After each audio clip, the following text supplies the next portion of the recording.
మనము సాధారణంగా శివాలయములను దర్శించేటప్పుడు నందీశ్వరుని కొమ్ముల మధ్య నుండి ఈశ్వర దర్శనం చేస్తూ ఉంటాము.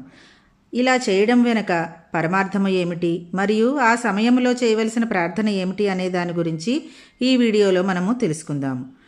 నందీశ్వరునికి కొమ్ముల మీద ఎడమ చేతిని ఉంచి ఆయన వెనక భాగంలో కుడి చేతితో స్పృశిస్తూ ఈశ్వర దర్శనం చేసుకోవాలి.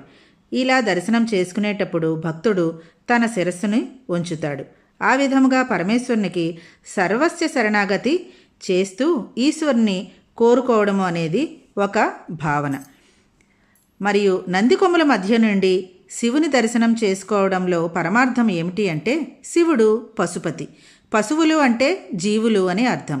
జీవులన్నిటికీ ప్రభువు కాబట్టి ఆయనకి పశుపతి ఈశ్వరుడు అని పేరు. సాధకుడు ఎప్పుడూ కూడా పశుత్వాన్ని అధిగమించి పరమాత్మని చూడాలి.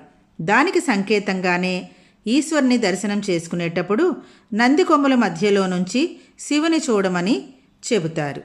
దీనికి మరొక అర్థం కూడా ఉంది. నంది ధర్మానికి ప్రతీక. ధర్మస్వరూపుడు నందీశ్వరుడు.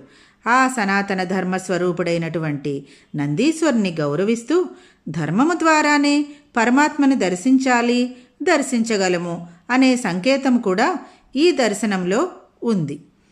ఈ విధంగా నంది కొమ్ముల మధ్య నుండి మహేశ్వరుని దర్శనం చేసుకునేటప్పుడు పఠించవలసిన శ్లోకము నందీశ్వర నమస్తుభ్యం శాంతానంద ప్రదాయక మహాదేవస్య సేవార్థం అనుజ్ఞాం దాతుమర్హసి. ఈ శ్లోకాన్ని పఠిస్తూ హరహర శివ అంటూ శివనామాన్ని పలకడం వల్ల మనకు వేదపఠనం చేసినటువంటి ఫలితము, పాప పరిహారము అవుతుందని పురాణాలు చెబుతున్నాయి.